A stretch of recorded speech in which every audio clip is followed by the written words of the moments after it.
Les Congo AL News, première chaîne d'info.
La CENI avait été chargée d'étudier la faisabilité de cette option.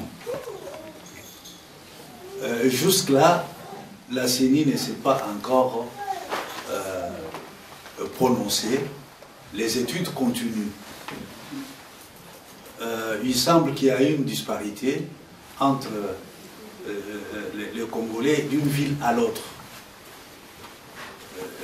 Par rapport à Paris à combien, Lisbonne, on voit le pays de l'Est, etc. Ils sont encore en train d'étudier et le moment venu, nous prendrons la décision définitive. Mais l'option qui a été levée était de voir les Congolais de la diaspora participer à tous les scrutins en tant que citoyens congolais, à l'instar d'autres pays, d'autres peuples qui organisent bien les élections pour leur diaspora se trouvant à l'étranger. Donc, je vais vous demander de patienter encore un peu. La question à l'étude au niveau de la CENI. Nous arriverons à en savoir un peu plus avec le rapport qui sera fait à ce sujet par la CENI. Son Excellence, Monsieur le Premier ministre, vous nous parlez des élections S'il vous plaît, madame. Qui seront S'il vous plaît, madame. transparentes. Présentez-vous, nous voulons vous connaître. Non. Anastasie Moutok. Les élections seront transparentes. Mais quand on a commencé l'enrôlement, on a commencé juste à l'est, dans le territoire où vraiment il y a plus de 10 millions de morts. Et on a commencé maintenant à enrôler ce côté-là, là où il y a des populations transplantées. Et dans l'entretemps, nous voyons le Premier ministre du Kasaï, et pendant qu'ils se battent pour le fauteuil à Kinshasa, au Kasaï, on est en train de tuer les gens. Plus de 80 fosses sceptiques, pardon, communes. Qu'on nous dise, mais je pense que peut-être ce sont des satellites qui ont dit cela. Et que dire maintenant des populations qui sont déplacées et quel est le sort de ce peuple-là? Va-t-on aller aux élections avec ce climat-là? Je ne peux pas monopoliser la parole. Merci. Les élections ne peuvent commencer que par une première opération préélectorale qui se trouve être l'enrôlement des électeurs. La CENI a, en tant qu'institution technique spécialisée en cette matière, défini par où elle doit commencer. Que je sache, les enrôlements n'ont pas commencé à l'Est, où il y a eu des morts, vous avez raison de le dire. Les enrôlements ont commencé à l'Équateur, vers le nord. C'est là où les opérations ont commencé et ça a culminé avec les autres provinces. Nous avons connu des drames avec ce que vous dites. Il y a eu des morts. Ça a commencé quand? Ça a commencé avec l'entrée de l'AFDEL en 97. Les frontières sont devenues poreuses. Il y a eu pullulement des forces négatives. Et il y a eu tout ce que nous avons connu, nous avons déploré, les morts notamment. Et pour arriver à consolider notre processus électoral, il faut que les élections se tiennent, de vraies élections, cette fois-ci. Ce qui se passe dans le Kasaï central et le Kasaï, je l'ai dit, je l'ai déploré ici, ça ne devait pas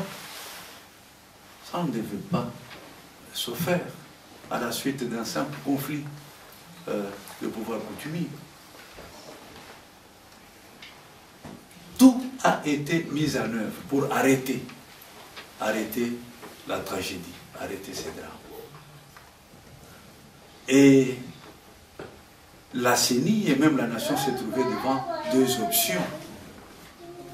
Est-ce qu'il fallait, parce qu'il y a ce qui s'est passé avec Kamou Nassab, aller aux élections sans le Kasaï? Quelle serait la valeur d'une telle élection si on décide d'y aller sans le Kasaï? L'ensemble du Kasaï central et le Kasaï tout court, qui a pour chef le Tchikata. Ce serait une élection biaisée. Il faut donc aller aux élections avec l'ensemble du peuple congolais. Et pour cela, il faut donc, après avoir stabilisé la situation plan sécuritaire dans le Kasaï, organiser les opérations d'enrôlement. C'est ce qui se fait maintenant. L'option qui a été levée, vous avez suivi, je parle sans détour et sans embâche, et c'était devant l'Assemblée nationale. Nous aurons cette fois-ci des élections différentes de celles que nous avons connues par le passé. Et même au niveau de l'évaluation, comme je venais de l'indiquer ici, il y a des experts internationaux qui sont là. Les experts de l'OIF, les experts des différents ONG spécialisés dans les affaires d'élection, les affaires électorales, centre cartel et consorts. Donc, on va réunir toutes les conditions requises pour que cette élection soit réellement une élection libre, démocratique, transparente, crédible. Je peux ajouter la litanie d'adjectifs, mais surtout apaisée. Apaisée, ça signifie quoi? Dans apaisée, il y a Pax, la paix. Il faut une élection qui débouche sur la paix. Il ne faut pas une élection qui débouche sur les contestations et les tueries et toute une panoplie de violences comme on en a connu par le passé. Il faut éviter cela. Donc, vous pouvez être rassuré que cette fois-ci, ça doit être différent. Il s'est passé des drames. On vous fait allusion à ce qui se passe dans le reste des déplore. Je suis de là. J'en viens.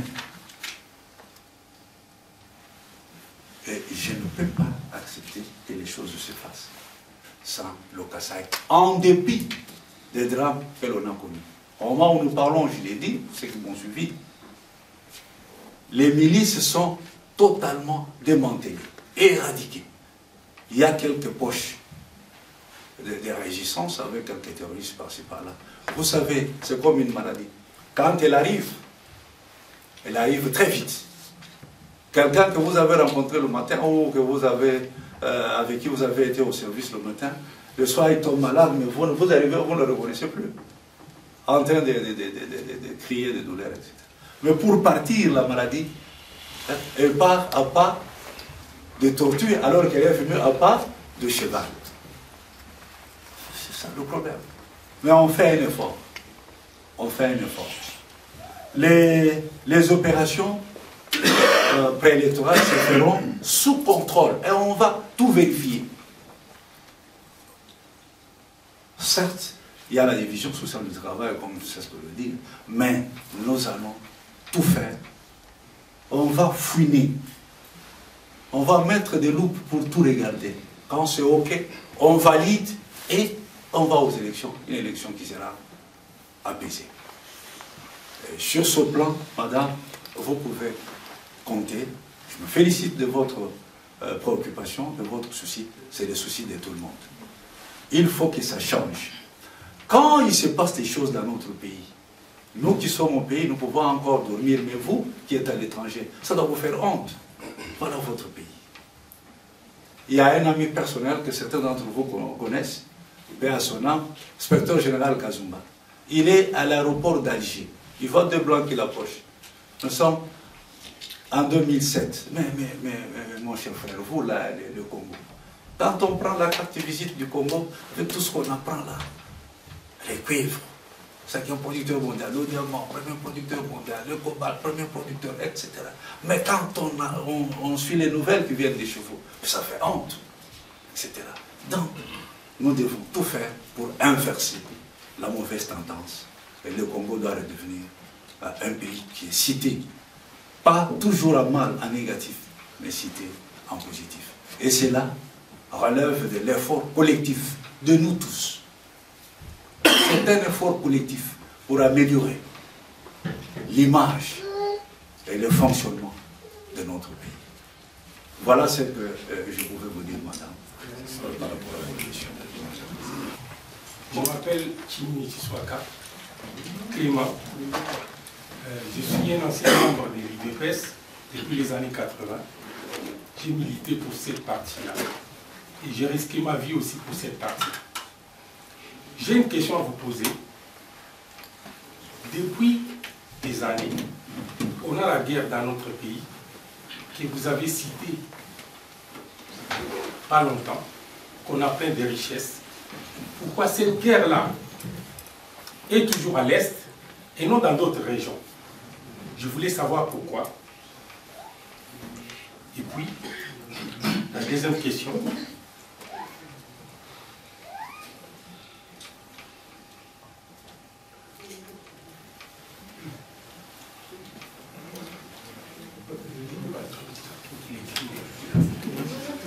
La deuxième question est celle-là. La mort de notre président que vous avez cité, Tshisekedi, qu'est-ce que vous pensez, vous, du gouvernement pour son enterrement? Sans compter sa famille, le gouvernement seulement. Voilà mes deux questions. Merci. Depuis très longtemps, notre gouvernement a commencé par la fin des années Mobutu, avait perdu l'autorité sur l'ensemble du territoire national. Nous avons assisté à un affaiblissement de l'autorité de l'État. Si bien que, après les événements du Rwanda, en 1994, le FPR qui prend le pouvoir par la violence, de manière extra-constitutionnelle, et on a vu l'État rwandais s'exporter dans notre pays. Nous n'étions pas en mesure de protéger nos frontières. Les gens sont venus de la manière que vous connaissez.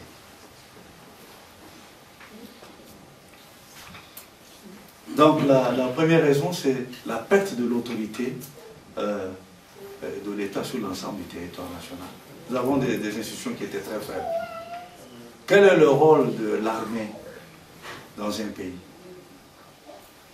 Protéger les frontières et l'indépendance nationale, l'intégrité du territoire. La police a pour rôle la sécurité des biens, la sécurité des personnes et de leurs biens.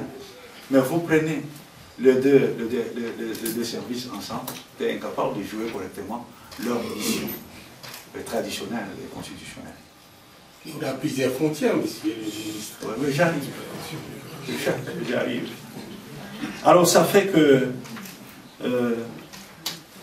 nous nous sommes retrouvés dans la situation où, avec bien sûr une certaine une certaine connivence d'un certain nombre de pays limitrophes.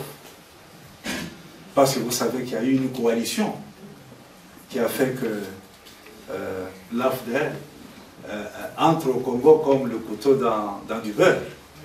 C'est l'Ouganda, il y avait le Rwanda, il y avait toute cette coalition-là qui était soutenue. Je ne vais pas trop m'étendre là-dessus. Vous devez comprendre certaines choses entre les lignes. Cette coalition a été soutenue. Ils sont entrés. Nous étions incapables de freiner ça. Vous vous rappelez le général canadien Paris qui a dénoncé une agression de la RDC. L'ancien ministre des Affaires étrangères, Gérard Kamanda, qui a son âme, a beau crier partout qu'il s'agissait d'une agression. Il n'a pas été entendu. Alors, l'Est a servi de ventre. Et c'est ainsi que tout est venu de là. Mais en dehors de ça, vous savez qu'il y a des pays qui ont les ressortissants dans notre pays. Et qui, à un certain moment, devant la faiblesse de la RDC, avaient certaines visées. Et alors, c'est vrai que c'est du côté de l'Est où nous avons accusé beaucoup plus de faiblesse. Et c'est par là que toutes sortes d'agressions contre notre pays ont été organisées. Mais en dehors de cela, il y a des forces négatives. La nébuleuse Maï, etc. Et tout ça, c'est là. Il y a des richesses qui sont là. Pour essayer de les exploiter, on crée des unités. On crée des choses qui ne sont pas réelles, mais qui sont factices. Ailleurs, c'est moins que cela. C'est moins que cela. C'est ici où il y a eu des visées. Où il y a eu toutes sortes de facteurs qui concourent à la faiblesse de nos services, de nos forces armées, etc. Et ça a permis tout ce que nous avons connu. Mais il y a un effort qui a été fait, il faut le saluer. Il y a un effort. L'armée a été réorganisée, la police. Nous avons commencé un peu à résister. Vous avez suivi l'épisode colonel Ndala, on a parlé de Ndala. Vous avez suivi le colonel Ndala. Ça fait preuve d'une bravoure militaire. On a mis en déroute un peu les gens, etc. Et tout est parti aussi de l'opération qu'on appelle, je ne suis pas militaire, spécialiste de sélection, DDR, je ne sais pas si vous vous rappelez. DDR, on dit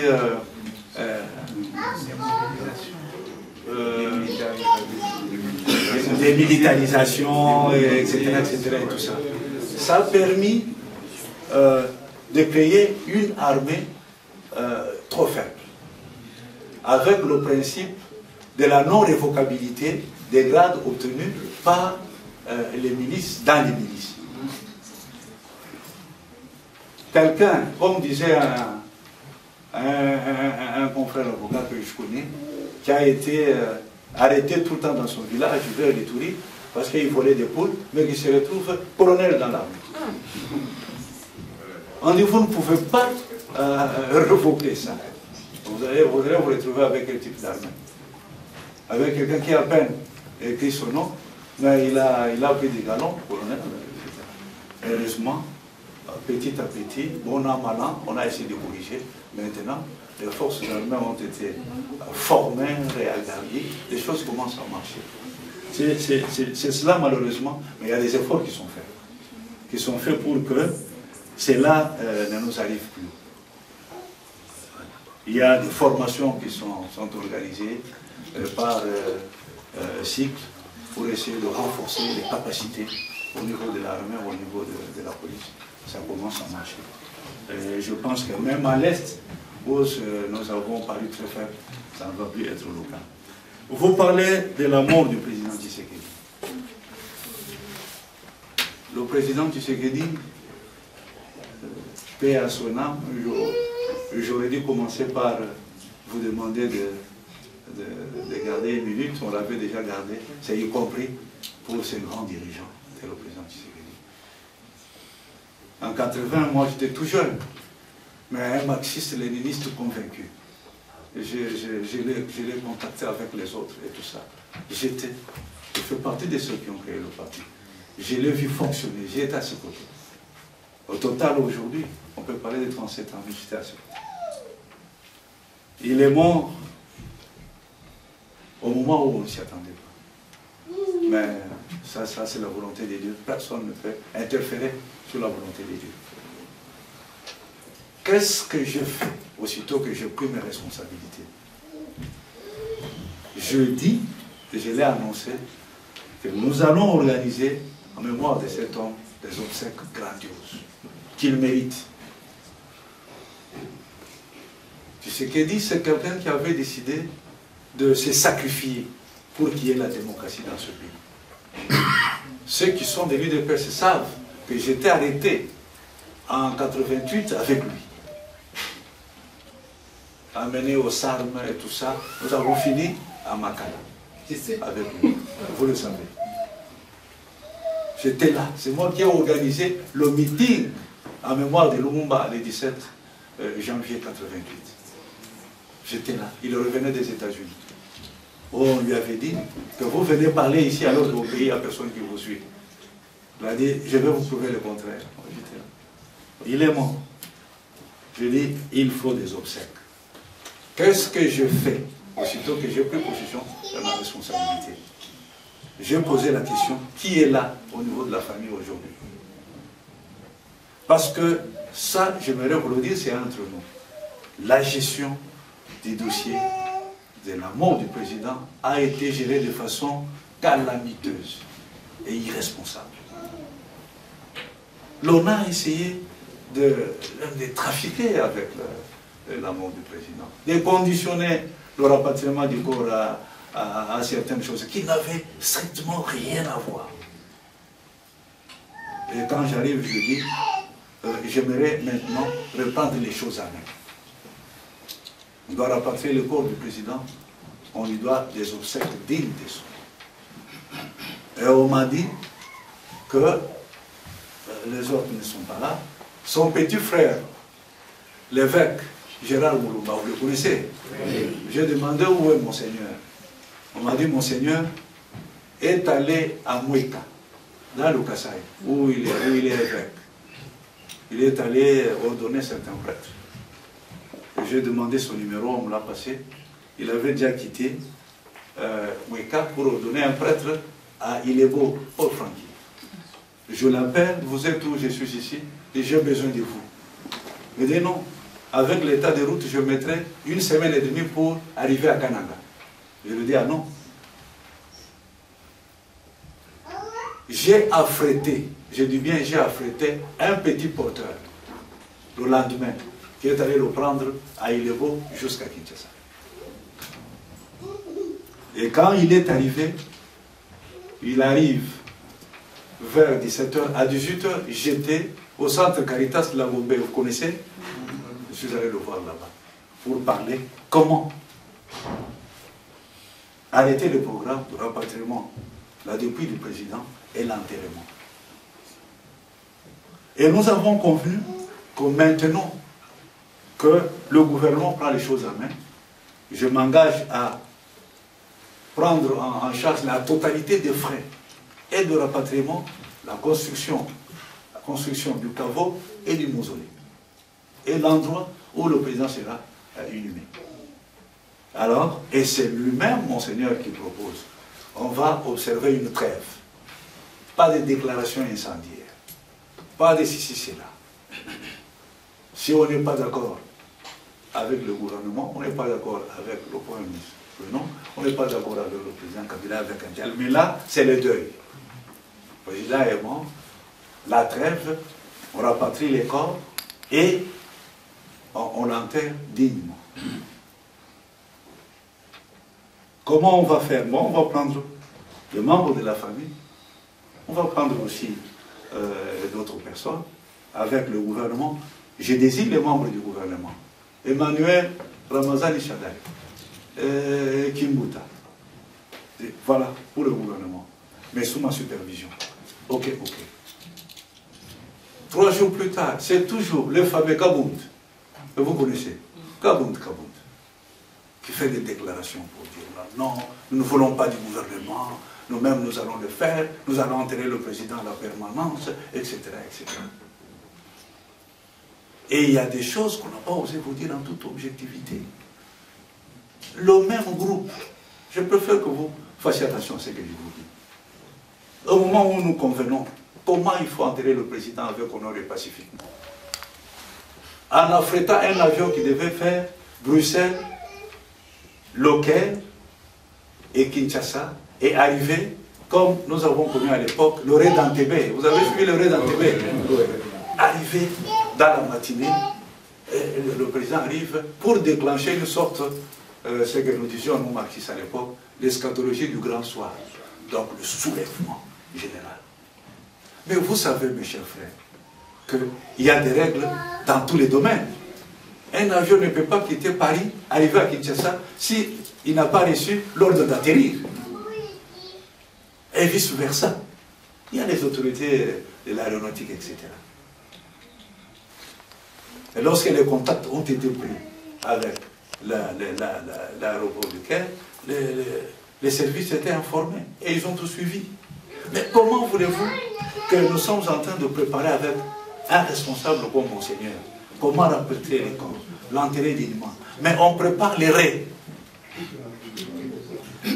pour débarquer en catimini et déclencher des choses, etc. C'est ce que j'appelle la gestion calamiteuse du dossier.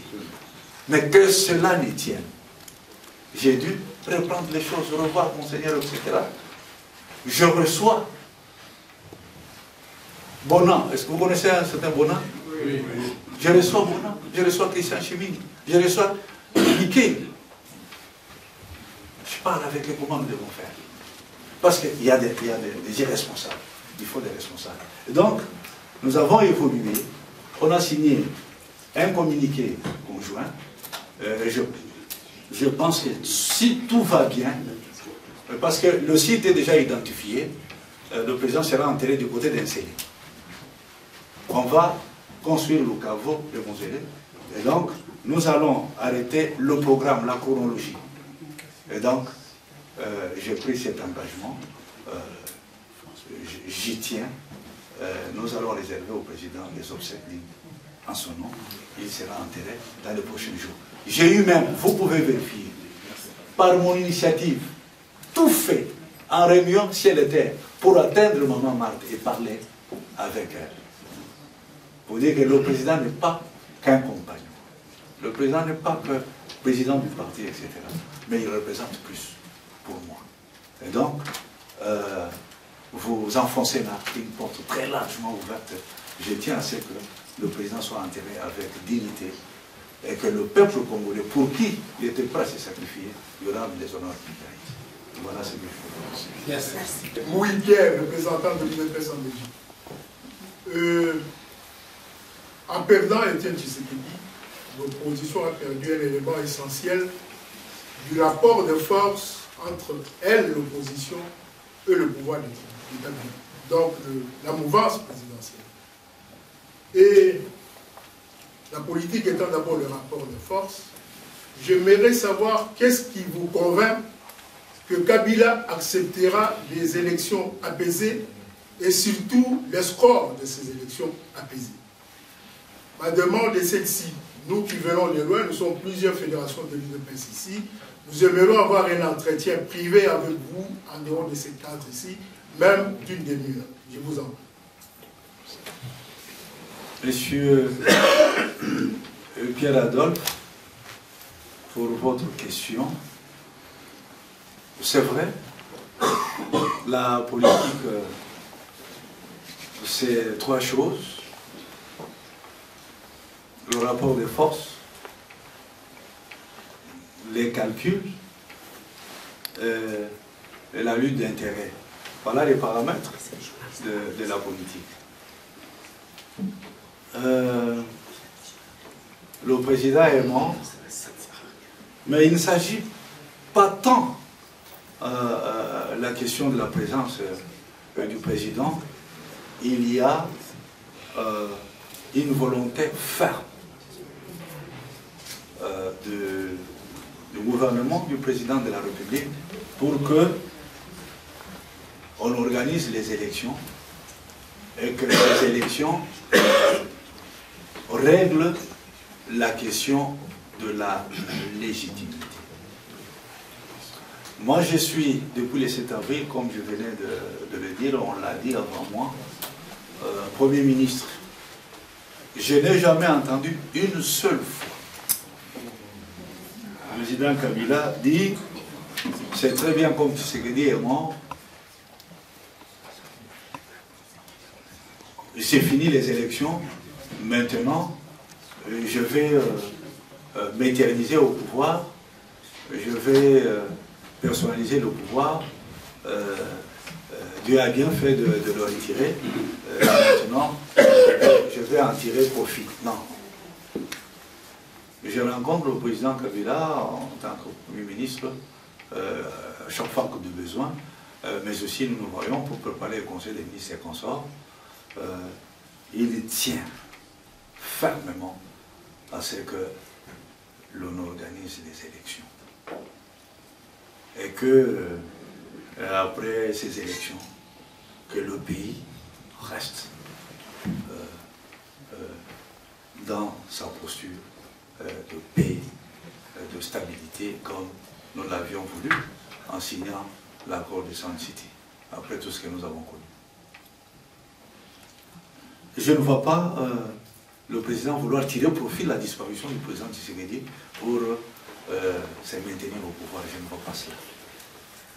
Et vous avez suivi, il n'y a pas 2 semaines, à la suite justement des différentes spéculations, lancer un appel aux acteurs de la compétition, qui sont les partis politiques, pour dire ne perdez pas le temps, préparez-vous.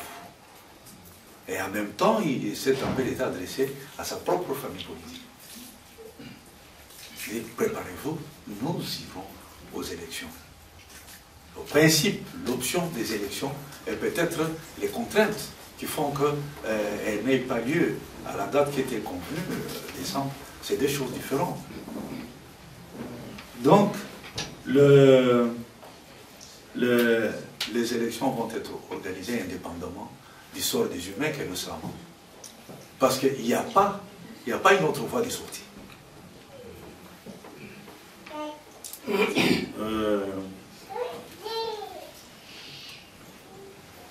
C'est vrai, et c'est de bonnes guerres.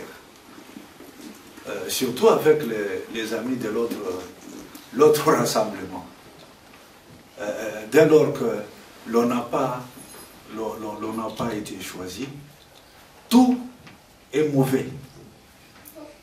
C'est le procès d'intention, c'est des accusations gratuites, c'est même la malveillance. C'est pas ça, la démocratie. La démocratie, il faut parfois reconnaître le bien, quand bien même il viendrait de l'adversaire. Mais s'il y a bien, il y a bien. Il ne faut pas prêter des intentions qui sont fausses. J'en veux pour exemple, c'est passé il y a 2 jours.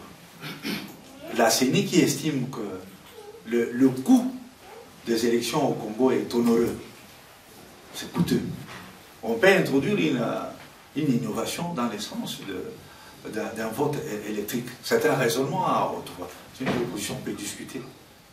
Mais dire que c'est une façon de retarder les élections, etc. Alors que ce n'est pas, on n'a pas dit, c'est pas imposé, c'est une réflexion sur le coût électoraux qui sont très élevés. Donc, moi je dois dire qu'il n'y a pas une autre issue, il n'y a pas une autre voie de sortie. Nous irons aux élections indépendamment de la disparition du président. Et le legs, l'héritage de Tshisekedi, en rapport avec le combat qu'il a mené, le long combat qu'il a mené, c'est que nous puissions nous enraciner dans la culture de la démocratie. Et la démocratie, je veux bien, les élections, ce n'est pas la démocratie, c'est une forme de la démocratie formelle, mais c'est le mécanisme dans la démocratie pour désigner les dirigeants, et on ne peut passer que par les élections. Vous avez préféré que nous puissions avoir une sorte d'aparté pour parler volontiers. J'étais prévenu qu'il y avait tous les compatriotes qui sont là, qui sont venus, que je salue. Donc je me réjouis de la présence et qu'il y avait des gens, une délégation de l'UDPS qui voulait aussi qu'on parle. Je suis à votre disposition.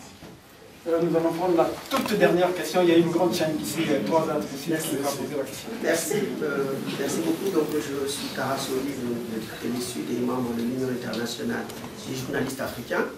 Je voulais savoir, monsieur le Premier ministre, donc j'ai 2 questions à vous poser.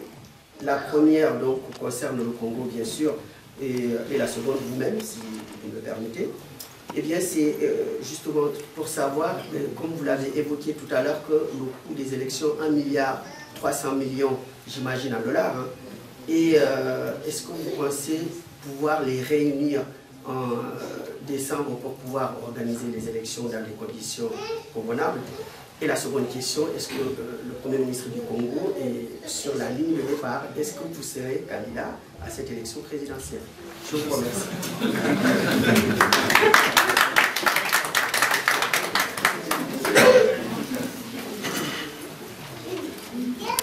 Le Congo, comme je le disais, c'est un sous-continent. Mais avec des moyens de communication le plus arriéré du continent. Je souriais quand j'ai suivi un jour sur Africa 24 que le Maroc venait de se doter du TGV. Le Maroc, qui n'a pas un dixième des ressources du Congo. Que les oranges, voilà. Vous faites bien de le rappeler. Mais le Maroc est aujourd'hui doté du TGV, comment vous dire, le train à grande vitesse. Même des métros. Ah, voilà, même des métros. Mais vous savez que j'ai reçu le gouverneur de la Tchouapa pour quitter la Tchouapa et aller à la Mongala. Mais c'est la bannière et la croix. Il n'y a pas de route. Pour quitter chez moi, à Bougiman, et aller à Kabinda, c'est chef-lieu de la province, la Lomami. C'est la bannière et la croix. Et c'est à combien? À 40 km, on peut mettre une semaine pour arriver.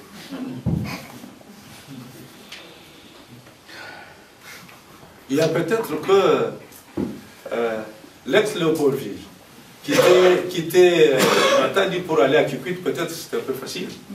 Mais le reste du Congo. Et alors, organiser les élections dans ces conditions-là, quitter une contrée à une autre, etc., ce n'est pas une sinecure.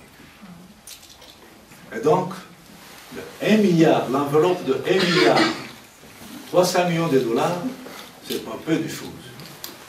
Étant donné, comme je venais de l'expliquer ici, que nous-mêmes, le Congo en tant que pays, nous avons un problème de ressources financières à la suite des événements exogènes que je venais d'indiquer tout à l'heure. C'est un problème.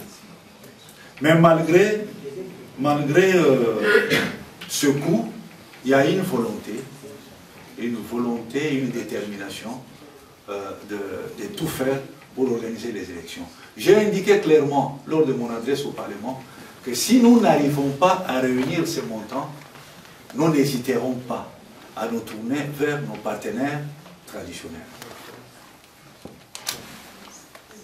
La France, la Belgique, les États-Unis, le Canada, et que sais-je encore.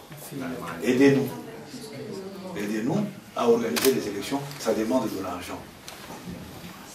Et les partenaires ne semblent pas disposés à le faire, mais ils posent leurs conditions. Si nous arrivons à les réunir, tant mieux. Autrement, nous sommes un pays indépendant, souverain, nous sommes fiers de notre indépendance. Le Lumumba est mort pour ça, le Congolais s'est battu pour ça. Nous allons nous efforcer. Le gouvernement est dirigé par un homme de gauche, un homme qui veut aussi qui tient la dignité du peuple, l'africanisme, etc. On va se battre. Nous allons nous battre. Si nous pouvons réunir ce montant, tant mieux. Autrement, on demandera de l'aide.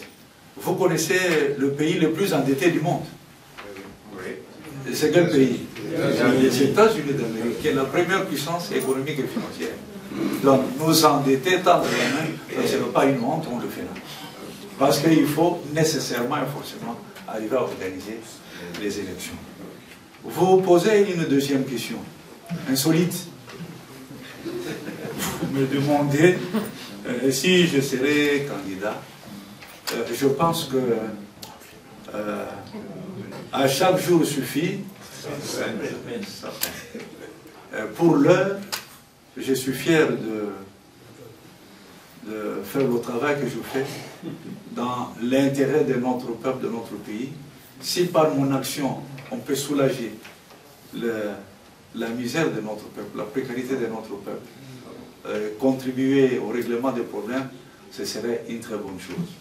Les ambitions, on peut les avoir, mais ce n'est pas ça qui m'intéresse moi aujourd'hui. Ce qui m'intéresse, c'est le sort du peuple congolais.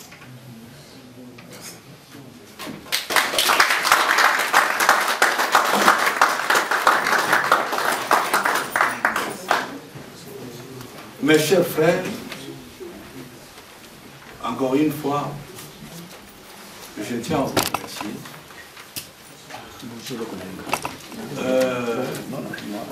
Nous nous battons pour le dialogue, c'est un besoin d'écoute au sein d'enrichissement mutuel. Comme disait Alfred Sauvy, vous m'avez suivi, je viens de vous écouter. C'était un échange intéressant et fructueux. La seule chose que je pourrais vous dire, c'est que aimons notre pays. Soyons soudés, soyons unis, indépendamment de nos divergences. La divergence fait partie de la démocratie. Nos grands-parents, nos ancêtres se réunissaient en dessous des arbres pour parler. On a parlé de la palabre africaine. Et au cours de la palabre, ce n'était pas l'unanimisme. Mais nous devons rester unis. Nous les chantons dans notre hymne national, unis par les sorts, unis dans l'effort pour l'indépendance. Nous devons construire un pays plus beau qu'avant. Réveillez-nous. Réveillez-nous tous pour reconstruire notre pays. Au cours de mon séjour, j'ai rencontré, je dois être sincère avec vous, un membre du gouvernement français. J'ai interagi au Sénat, mais j'ai beaucoup parlé, échangé avec les industriels, avec les hommes d'affaires. C'est pour les attirer à revenir chez nous, revenir dans notre pays, investir. Leurs affaires vont prospérer. La Côte d'Ivoire, du temps du jeu au fouet, était un pays prospère.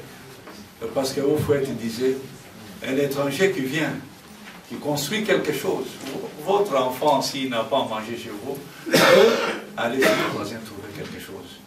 Donc nous devons avoir un pays ouvert, un pays qui accueille les étrangers, qui veulent venir s'installer chez nous, investir. Il y a des domaines divers, diversifiés, qui demandent des investissements.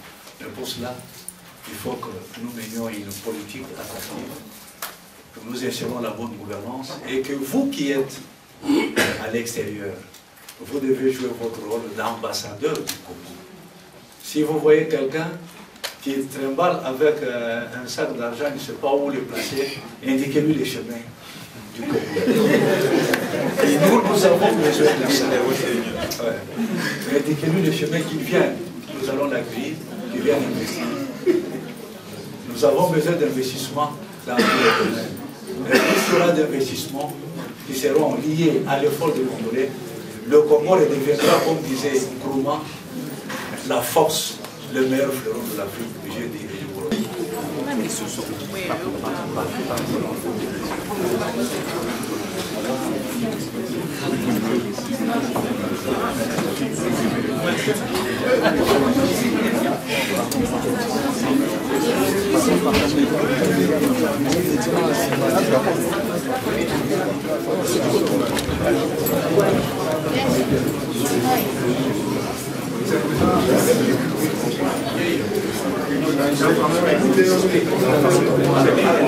Arrête, s'il te plaît.